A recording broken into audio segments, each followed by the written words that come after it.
네, 안녕하세요. 네, 교육부 미래교육 전략 팀장 이상범이라고 합니다. 오늘 뜻깊은 자리에 좀 초대해 주신 통계교육원 또 한국통계교육진흥원 관계자분들께 좀 감사 말씀드리고요. 오늘 행사 시작 전에 미리 와서 이제 여러분들과 좀 말씀을 나눠봤는데 저도 몰랐던 부분을 새로 알게 됐습니다. 저희가 교육부에선 저는 이제 수학교육 차원에서 좀 고민을 했었는데 이 수학교육 안에서도 통계교육을 분야에 대해서 이렇게 많으신 분들이 고민하고 계시고 또 현장에 계신 선생님들께서 이렇게 열심히 하시는 모습들을 보면서 역시 우리 선생님들 역량 굉장히 대단하시다. 새로운 영역을 넓혀가시는 모습에 대해서 굉장히 좀 감동도 받았고 또 이 분야가 좀 더 좀 우리 학생들 생활에 좀 더 밀접하게 반영이 되면 좋겠다는 생각을 했습니다. 저는 교육부에서 이제 중장기 교육 정책 또 미래 교육 전략 비전 등을 고민을 하고 있습니다. 그래서 당장의 현안보다도 이제 큰 미래를 좀 생각을 하는데요. 오늘 이 컨퍼런스에서 아마 직접적인 연관은 없지만 향후에 이제 통계 교육의 발전 방향이나 또 현장에서 어떻게 또 통계를 잘 가르칠지 고민하실 때 약간의 조금이나마 좀 성찰과 통찰을 좀 드릴 수 있지 않을까 생각을 하고 있습니다. 그래서 조금 거시적이긴 하지만 대전하는 시대 우리의 미래 교육에 대해서 좀 교육부 정책 방향을 좀 말씀을 드리겠습니다. 잠깐만. 네, 우선 현재의 뭐 정책 여건을 간략하게 설명드리고 또 여기에 대한 국내외 논의, 그다음에 교육부가 생각하는 미래 교육의 비전, 그다음에 정책 방향에 대해서 차근차근 좀 말씀을 드리겠습니다. 우선 잘 아시겠지만 우리가 직면한 가장 큰 도전적인 과제가 디지털 전환입니다. 지능정보기술 발전으로 이제 단순한 지적 노동은 기술로 아마 대체될 것이고요. 또 인성이나 감성, 창조성 같은 이제 새로운 분야가 우리 학생들이 담당을 하게 될 것입니다. 그 사무엘 아베스먼이라는 그 이제 학자께서 그 지식의 반감기라는 책을 최근에 발표하셨는데요. 우리가 영원 불멸의 지식이라고 생각했던 뭐 물리학, 또 많은 분들이 지금 전공하고 계시는 수학 같은 것도 13년, 9년이면은 지식이 절반은 사라진다고 말씀들을 합니다. 이게 아마 지식 그 자체보다 지식을 탐구하는 방법이 더 중요하고 그 탐구하기 위해서 자기 주도성이 더 중요하지 않은가 그런 것들을 아마 제시하는 거라고 생각을 하고 있습니다. 그리고 이제 우리에게 가장 좀 심각한 위기 상황이 인구 구조 변화입니다. 잘 아시겠지만 그 지난해 그 출산율이 0.84명이었습니다. 그래서 학령 인구도 이 추세로 가게 되면은 통계청 발표에 따르면 뭐 한 20년 내에 260만 명 이상이 학령 인구가 감소할 것이다라는 좀 굉장히 비관적인 전망도 있습니다. 그래서 이런 상황에서 우리가 학생 개개인의 역량 강화를 위해서 어떻게 노력할 것이냐 굉장히 중요하다고 생각이 됩니다. 뿐만 아니라 노인 인구는 갈수록 증가하고 있습니다.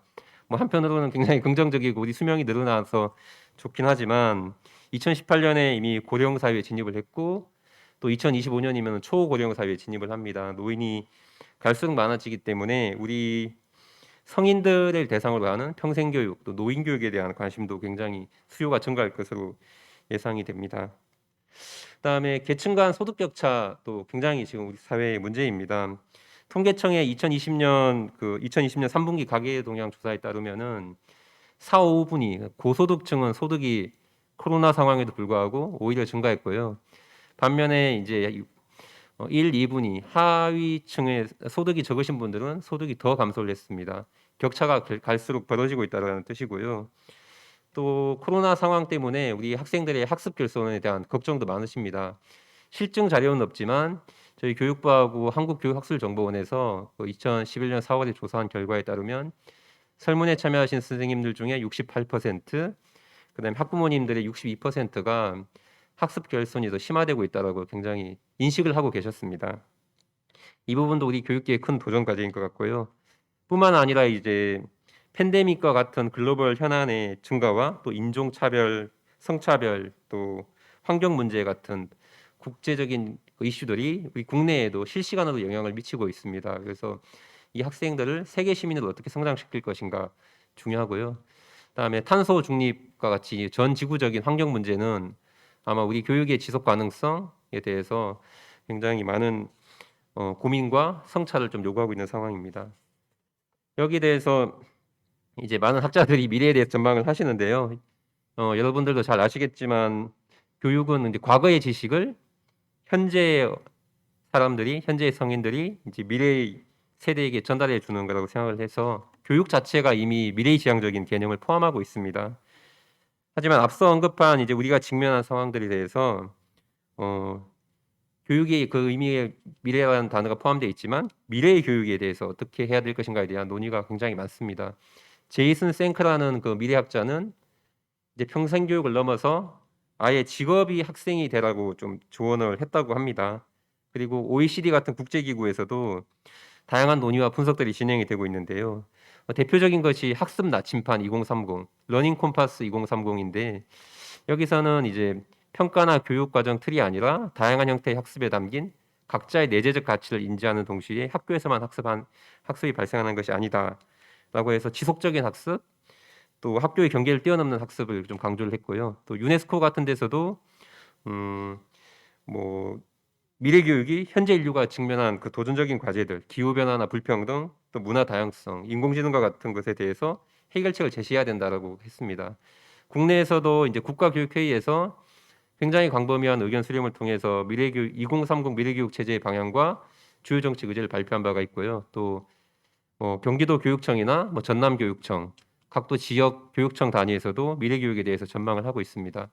국가교육회의에서 제시한 방향은 학습 중심이 아니고 할 줄 아는 거, 그다음에 살 줄 아는 거, 알미라는 거에 더 관심을 가져서 학습보다도 역량 중심으로 우리 미래 교육이 재설계돼야 된다라고 이렇게 좀 제시를 한 바가 있습니다. 그래서 이제 저희 팀 또 저희가 생각하는 미래 교육에 대해서 좀 말씀을 드리고 싶습니다. 미래 교육의 정의는 아마 선생님들 여기 지금 온라인에서 참여하시는 모든 분들이 아마 다 각자의 개념 정의를 하고 계실 텐데 뭐 합의된 개념은 아니지만 저희는 이제 미래를 대비하는 교육이면서 동시에 미래 세대가 스스로 설계하고 만들어가는 교육이라고 생각을 합니다. 그래서 교수자나 교수가 주입하는 교육이 아니고 학습자가 스스로 설계하고 만들어가는 교육이 앞으로 교육의 모습이라고 생각을 합니다. 이런 목표를 달성하기 위한 인재상은 포용성과 창의성을 갖춘 주도적인 사람입니다. 얼마 전에 이제 교육과정 2022 교육과정 개정안에서 제시한 인재상이고 비전입니다. 그래서 협력과 공감력이 있는 것이 포용성이고요. 그다음에 창의의 혁신, 문제해결력이 있는 것이 창의성을 갖춘 주도적인 인재를 우리가 양성을 해야 되지 않을까 싶습니다.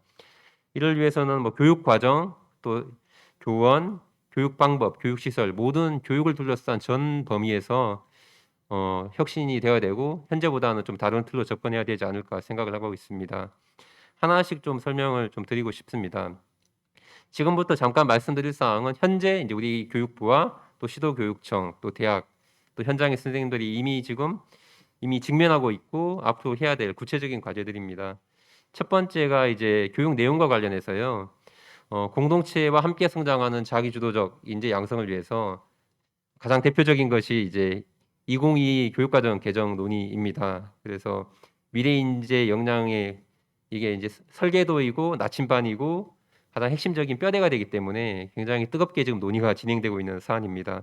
얼마 전에 총론이 발표되었기 때문에 이제 앞으로 또 강론의 또 논의가 또 아마 치열하게 진행될 걸로 예상이 되고요. 두 번째는 고교 학점제입니다. 2025년에 전면 도입이 예정되어 있고 2025년에 전면 도입을 위해서 차근차근 이제 내년, 내후년, 22년, 23년, 24년까지 차근차근 조금씩 단계적으로 확산해 갈 계획이 있습니다.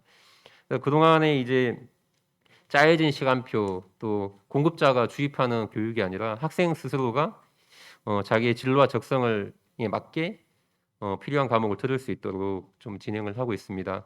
여기 고학점제에 대해서는 좀 아직은 시기상조다라고 해서 걱정들도 많이 하시고 아직은 준비가 덜 됐다라고 우려하시는 말씀도 있는데 또 사실 항상 우리가 지금 아니면 또 언제 하겠습니까? 이렇게 우리 학교, 우리 교육이 개별 맞춤형 교육이라는 이상향을 향해서 조금 힘들지만 한번 좀 우리가 도전해 볼 만한 좀 과제라고 생각을 하고요.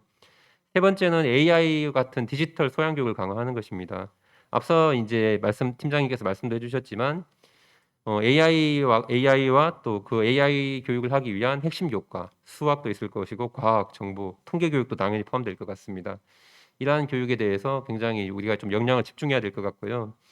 그다음에 우리 아이들이 살아갈 미래 세대는 결국은 원하든 원하지 않든 디지털 세상이고 또 인공지능이 우리 생활 깊숙이 관여할 것이기 때문에 AI 관련 선택 과목에 대한 사례도 확산해서 기본적으로 학생들이 AI에 대해서 충분한 이해와 소양을 가지고 사회에 나갈 수 있도록 해야 될 것 같습니다.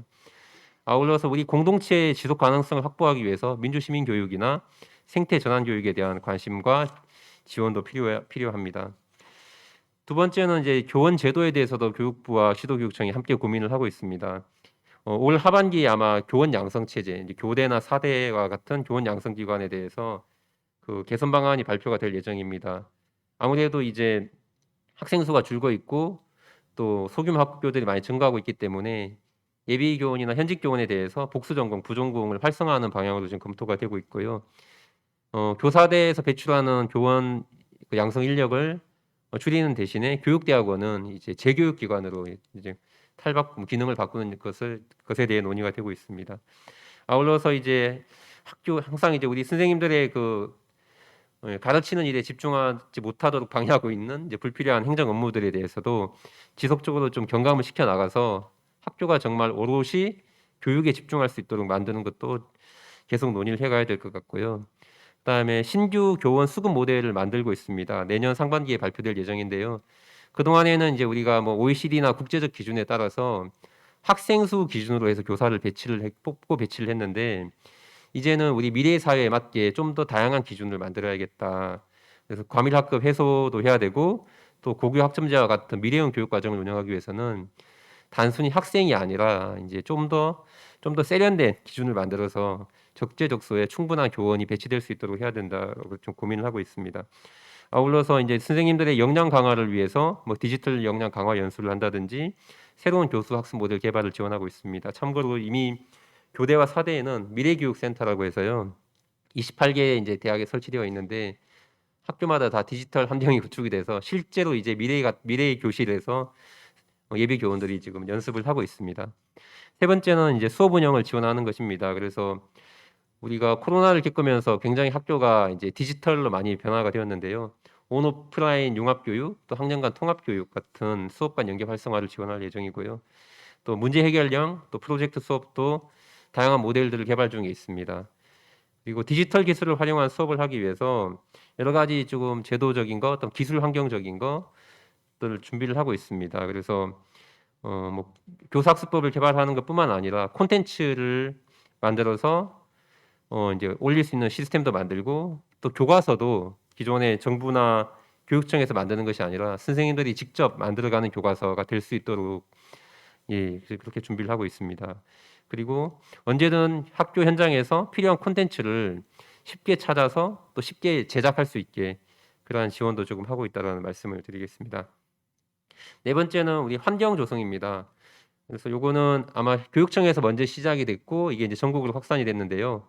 그 공간 혁신 사업입니다. 그래서 학교 구성원이 예전에는 정부가 또 국가가 똑같은 학교 설계 도면을 이제 나눠주고 똑같이 그냥 일사불란하게 학교를 지었는데 지금 세대는 이제 그렇진 않고 학교 설계도부터 모든 구성원들, 학생과 선생님들이 몇 개월 동안 논의하고 숙고해서 학교 설계와 기획을 직접 하게 됩니다. 학교 구성원이 직접 하게 되고 거기에 따라서 학교들 모습이 새로 지어지거나 새로 개축되거나 리모델링 되는 학교들의 모습이 다 그 구성원들이 직접 설계하는 체제로 진행을 하고 있습니다. 그래서 조금 속도는 더디지만 정말 학생들이 필요한 교실, 그다음에 선생님들이 희망하는 교실들이 생겨나지 않을까 싶습니다.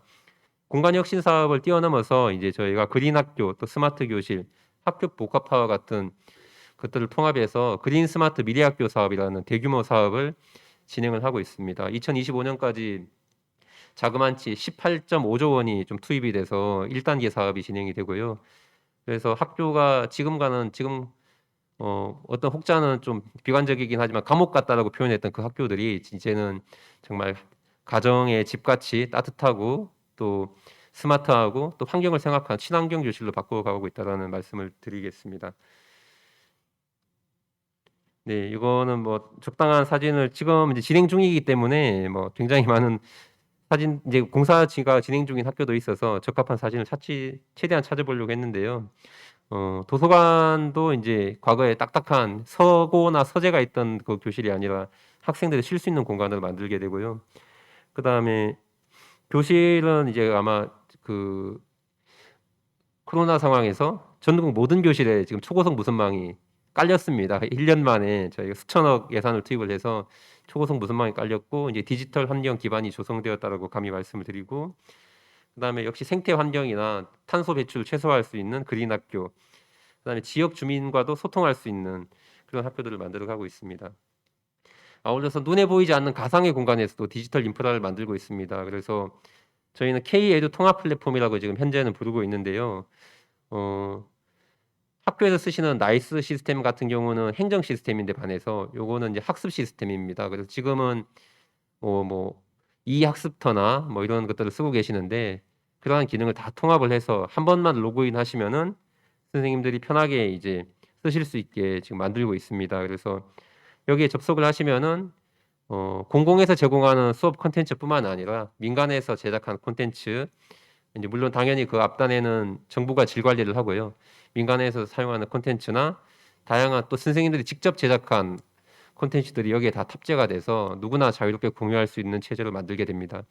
그리고 여기서 이제 누적된 그 데이터들은 AI가 분석을 해서 다시 선생님들께 피드백을 해드리는 그런 시스템을 지금 만들고 있다는 말씀을 좀 드리겠습니다. 예, 여기까지가 현재 우리가 생각하고 있는 한 3, 4년 뒤의 교육의 모습이고요. 지금부터 말씀드릴 거는 5년 뒤, 또 10년 뒤, 좀 더 먼 미래를 좀 해서 저희가 고민을 하고 있는 내용들입니다. 그래서 미래 사회 변화에 대응해서 사회적 논의가 새롭게 필요한 신규 과제들에 대해서 오늘 또 저희도 참여하신 선생님들께 좀 제안을 드리고 함께 좀 고민을 나누어 갔으면 좋겠습니다. 추진 방향은 포용성, 자율성, 지속성입니다. 이거는 저희가 2년 정도 미래교육위원회라고 이제 현장 선생님들과 전문가분들이 모여서 한 26번 정도 논의를 하면서 도출한 단어입니다. 그래서 이 키워드를 바탕으로 해서 미래교육 정책을 좀 추진을 해 나가고 있습니다. 어, 확정된 내용이 아니라 이제 고민의 내용을 제가 오늘 좀 준비를 해봤습니다. 그래서 포용성이나 자율성, 지속성이라는 가치를 위해서 포용성 측면에서는 미래 환경에 대응해서 모든 학생을 포용해야 된다. 그다음에 전 국민의 앞서 말씀드린 이제 성인과 노인 인구가 증가하고 있기 때문에 전 국민의 평생 학습 체제로 전환해 가야 된다라는 거고요. 자율성 관점에서는 우리가 예측 불가능한 미래 환경에 대응하기 위해서 교육 환경이 좀 더 유연해져야 되고, 그다음에 디지털 시대에 맞게 이제 우리가 적응해 가야 된다라는 겁니다.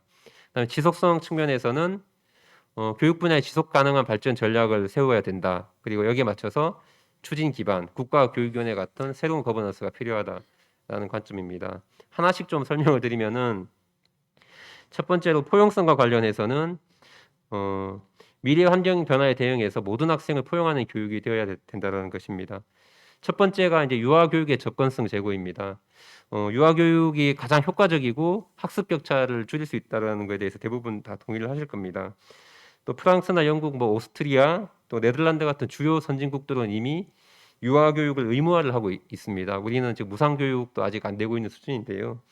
그래서 출발선 평등 보장을 하기 위해서 뭐 유아 교육의 무상화, 무상 교육도 좀 더 나가서 유아 교육의 의무 교육화, 이런 부분에 대한 교육계에 좀 논의가 필요하다고 생각을 하고 있습니다. 두 번째는 이제 가족 형태 변화에 대응해서 돌봄 및 교육에 대한 새로운 접근을 모색해야 된다는 것입니다. 여성의 사회 진출이 이제 한 50%, 60% 이상이 다 직장 생활을 하고 있고 앞으로는 더 늘어날 것입니다. 그리고 교육에 대한 요구도 점점 더 많아질 테고요. 또 반면에 이제 많은 학생들이 돌봄 공백이나 또 예체능 사교육을 위해서 학원 오후 내내 학원을 좀 전전하고 학원 뺑뺑이, 소위 학원 뺑뺑이를 돌고 있는 상황입니다. 그래서 이러한 부분에 대해서 우리가 어떤 정책과 비전을 가지고 대처할 것인가에 대해서도 교육계의 숙제인 것 같습니다. 음, 그래서 뭐 돌봄을 이제 교육계가 다 전담하는 것이 아니라 뭐 지역사회와 같이 지자체와 같이 역할을 분담해서 한번 새로운 좀 접근을 해봐야 되지 않을까 생각을 하고 있습니다. 세 번째는 이제 학생 발달 단계 및 수준에 맞춘 교육을 위해서 유연한 학교 제도 도입이 필요하다라는 것입니다. OECD 그 보고서에 따르면은 우리나라 학생의 주체성 개발 및 저해 요인으로 권위주의와 표준화, 또 교육과정의 과부하 등을 뽑았습니다. 여전히 우리는 학교에서 너무 많은 내용을 어렵게 좀 가르치고 있는데요.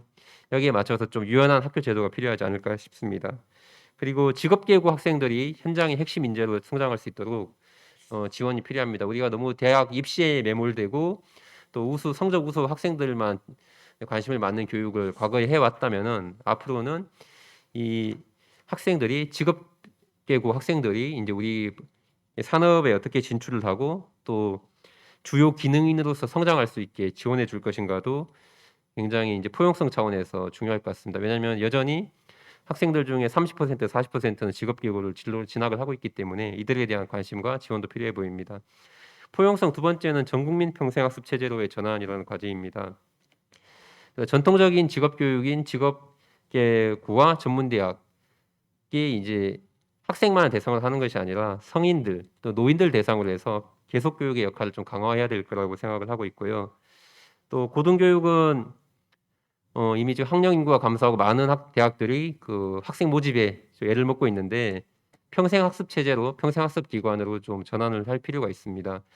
과거에는 대학을 나오신 분이 많지 않았는데 이제는 성인들 또 노인들도 대학을 나오신 분들이 많이 계시기 때문에 굉장히 평생교육 분야에서도 고등교육, 대학에서 제공해주는 평생교육에 대한 수요가 굉장히 높습니다. 그래서 대학의 역할 변화, 탈바꿈이 좀 필요한 시기이고요. 아울러서 장애인과 노인에 대한 평생교육 확대도 필요합니다. 우리 성인들, 직장인들의 실질 은퇴 연령이 남자의 경우 73세 정도 됩니다. 굉장히 늦게까지 일을 하게 되고 있고요. 이러다 보니까 이제 평생학 교육에 참여하는 참여율이 굉장히 선진국에 비해서 많이 낮습니다. 그리고 장애인의 경우에도 성인이 40% 정도가 평생교육에 참여하는 반면에 장애인은 4%에 불과합니다. 그만큼 접근하기가 어렵다는 뜻이겠지요. 그래서 이들에 대한 이 사회적 약자에 대한 평생교육 기회의 확대도 좀 필요할 것 같습니다. 미래교육의 두 번째 핵심 과제인 자율성 측면에서는 유연한 교육 환경 조성을 통해서 학생 주도성 기반의 개별화 학습 지원이 필요하다라고 생각을 합니다. 이 개별화 학습은 정말 우리 교육계의 수건이고 미래이고 꿈 같은 이야기인데요. 차근차근 좀 준비를 해가야 되지 않을까 싶습니다. 우선은 학생 개개인 수준에 맞는 수업이 가능하도록 제도 개선이 좀 필요하고요. 이를 위해서는 이제 학급당 학생 수 감축. 지금 평균 뭐 21명 정도 되긴 하지만 또 많은 곳은 30명이 넘고 35명이 넘는 과밀학급도 굉장히 많습니다. 그래서 학생 수 감축이 우리 교육계 가장 학급당 학생 수의 감축이 가장 큰 수건이고요. 이를 위해서 뭐 여러 가지 좀 준비를 해야 될 것 같습니다. 그리고 학교 현장이 이제 재정이나 또 행정 측면에서 자율성을 가지고 학교 단위로 자유롭게 자치를 누릴 수 있도록 현재는 시도교육청 단위까지는 자치권이 확대되었는데 학교 단위에서도 자치권을 행사할 수 있도록 제도 정비를 필요해 보이고요. 그다음에 학습자의 선택권을 실질적으로 보장하기 위한 교육 제도의 유연화가 좀 필요합니다. 여러 가지 이제 경직적인 학교, 누구나 똑같은 나이에 학교를 입학을 하고 똑같은 시기에 중학교에 진학을 하고 똑같은 시기에 수능을 보는 게 아니라 다양한 각자의 인생 경로와 발달 단계에 따라서 다양한 좀 학습 경로를 보장해 줄 필요가 있습니다. 지금 이미 2019년 기준 학교 밖 청소년들이 38만 명이나 됩니다. 그래서 예를 들면은 이 학교 밖 청소년들을 그냥 이렇게 방치할 것이 아니라 우리 정규 교육 과정에서 품을 수 있는 방법들을 한번 고민해 봤으면 좋겠습니다. 그다음에 네 번째로 개방과 공유 협력으로 고등교육기관의 지속 가능한 동방 성장을 좀 지원해야 된다는 것입니다. 대학이 학령 인구 감소라는 위기를 극복하기 위해서 한정된 자원을 지금처럼 각 대학이 각계 전투하는 것이 아니라 각자의 비교 우위에 있는 분야를 개방하고 공유해서 모두가 같이 살 수 있는 그러한 고등교육 체제를 좀 만들어가기 위해서 준비하고 있습니다. 그다음에 자율성의 이제 두 번째 측면에서는 디지털 시대에 맞춘 교육 혁신입니다. 그래서 평생에 걸친 자기 주도적 학습이 가능하도록 디지털 역량 강화가 필요한 것 같습니다. 하지만 우리 OECD 보고서에 따르면 우리 이제 15세 아이들의 디지털 문해력은 선진국의 절반 정도밖에 되지 않습니다. OECD 평균이 한 47% 정도 되는데 우리 아이들은 한 25% 정도밖에 안 돼서요. 스마트폰은 잘 사용하지만 실제 거기에 이제 올라와 있는 정보들에 대한 이해는 좀 부족합니다. 사실과 의견을 구분하느냐를 가지고 좀 아마 조사를 했었는데 우리 아이들이 디지털 소양, 디지털 리터러시가 좀 부족하다 싶어서 이 부분에는 우리가 계속 교육을 해야 될 것 같고요. 이런 분야는 아마 이제 통계 교육과도 굉장히 관련성이 있는 것 같아서 통계 측면에서도 한번 좀 고민을 해주셨으면 좋겠고요. 그다음에 다양한 연령 배경의 학생들이 고등교육의 접근성을 높이기 위해서 대학 정보와 데이터와 기술의 효과적인 활용이 필요하다는 것입니다. 예를 들면은 우리가 대학을 진학을 할 때 그 대학의 명성과 평판만 보고 지금 진학을 하고 있고요. 실질적으로 대학에 대한 정보는 잘 아는 것 같지만 거의 잘 모릅니다. 그래서 저희가 생각하는 것은 장기적으로는 어떤 학과에 들어가서 어떤 수업을 들으면 어떤 직업을 갖게 된다. 또 어떤 직업이나 직업군에 몇 명이 몇 퍼센트가 진학을 했다. 아니면 그 직업을 갖게 되었다. 이런 통계들을 좀 가능한 수준까지 만들어서 이제 대학에 가고자 하는 학생들 또 성인 학습자들에게 그런 정보를 제공해 줌으로써 충분히 그러한 기술들을 좀 활용할 수 있지 않을까 이런 생각을 하고 있고요.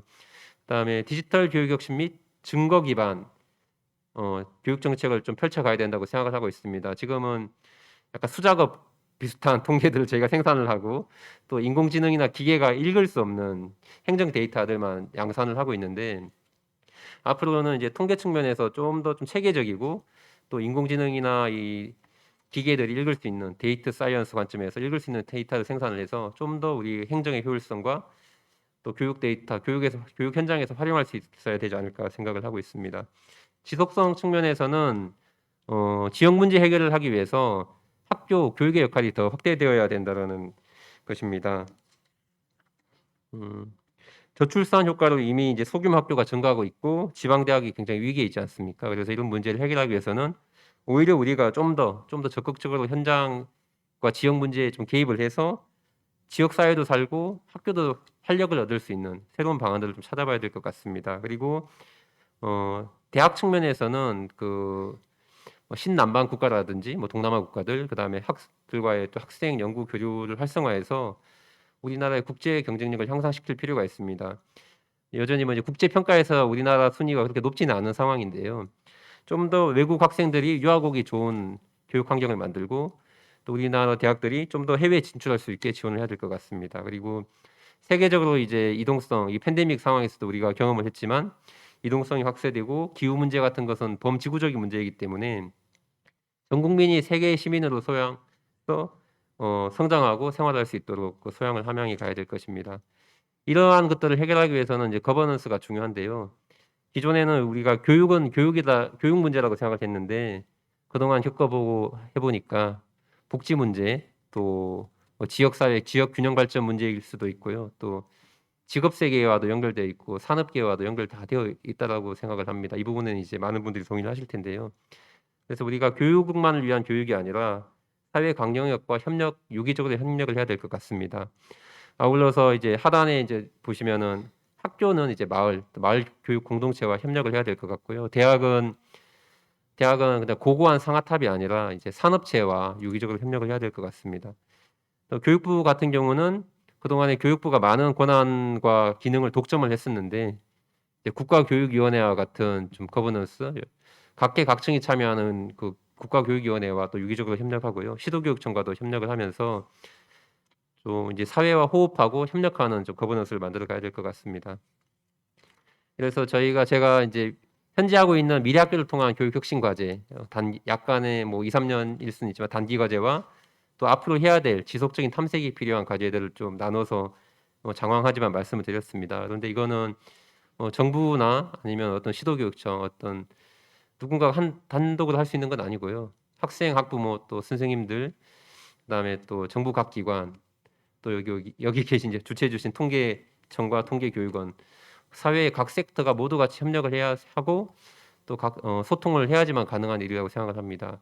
이 바탕에는 또 국민의 공감대 형성도 당연히 필요할 것 같고요. 그래서 이런 내용들이 이제 우리 큰 방향으로 미래 교육이 흘러가고 있다라는 말씀드리고 이 큰 맥락에서 우리 통계 교육도 어떻게 또 발전시켜 나갈 것인지 좀 고민을 해봤으면 좋겠습니다. 네, 이상 발표를 마치겠습니다.